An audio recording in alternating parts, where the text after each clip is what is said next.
All right, everybody, this is a video for our seasonal craft take and make kit from the Kent Free Library. I'm going to show you what you get in your craft bag, and then I'm going to walk you through the instructions on making your invisible hanging snowflakes. So you can dump your bag out on a nice clean space. You're going to get, which you've probably already found, a calendar that tells you to look at our YouTube page to see your directions.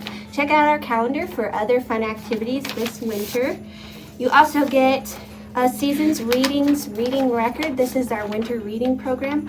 All the instructions are at the top that you need if you want to participate in that. And you're also going to get some colorful tissue paper squares, 6 snowflakes with holes like this. And be careful not to lose this. It's a fishing line. You might not be able to see it clearly on the camera, but you have a fishing line with a loop tied in the top. For this video, I'm going to use a piece of yarn. Oh, there goes my snowflake. So it's easier to see, but this is what your fishing line should look like. So be careful not to lose that in your bag. I'm going to put this one back. All right, let me clear all this stuff off, and then I have my own set of supplies that I'm going to show you how to make your craft. I'm just going to push all of this right over here. My fingers are already gluey. Okay, so the first thing you need to do is tissue paper 3 of your snowflakes. They're going to end up looking like this when you look from the front. This is what they look like from the back. So I think it's easier to put a piece of paper down so you don't get glue everywhere. You do need your own glue stick. And what you're gonna do is take your glue stick and try and get glue only on the snowflake lines. Don't just rub glue all over. You end up getting it through the cracks and it goes on the back of your snowflake, and you don't want that. So do your best to kind of use the edge of the glue stick and get a little bit on all of the lines of the snowflake. Just like that. Then you're going to take your little tissue paper squares and cover up all the windows in your snowflake the best you can. I'm going to show you how to trim the snowflake if you need to, so don't worry if they hang over the edge a little bit. But the better you keep them hidden, the easier the trimming will be. So, oops, there we go. And let's do one more to cover up these 2. All right, now you can lift up your snowflake. You can look at it from the front and see that you've covered all of the little windows. Now you're going to take a pair of scissors and just trim those little corners.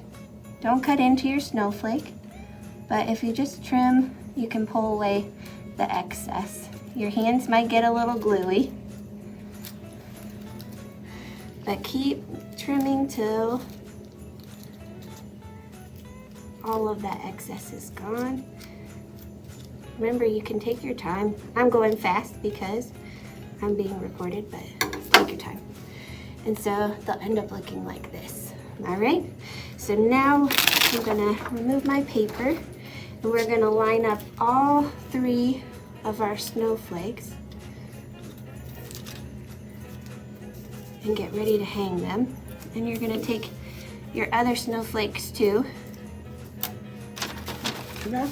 Sorry guys.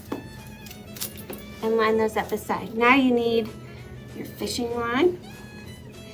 And what you're going to do is lay your fishing line across your snowflakes with the tissue paper. You're going to glue it in there. And if you set it up like this, it'll make it easier. So once again, take your glue stick and try and hit all the lines on your blank snowflakes. If you try and put glue on the ones with tissue paper, it'll pull the tissue paper up. So do it on the ones that don't have tissue paper. And then you're gonna line up your snowflakes.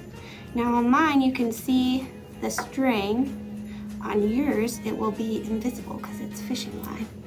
And then you're gonna squeeze these like a snowflake sandwich, glue them together, and I will finish mine and come back and hold it up. All right, so here are my floating snowflakes, and once again, mine is with yarn so that you could see it on the video, but yours are going to be with invisible fishing line, so it'll look like they're floating. You can chop off the bottom however you need to, and then if you hang them in a window, you'll be able to see right through them, and they'll look like they're floating.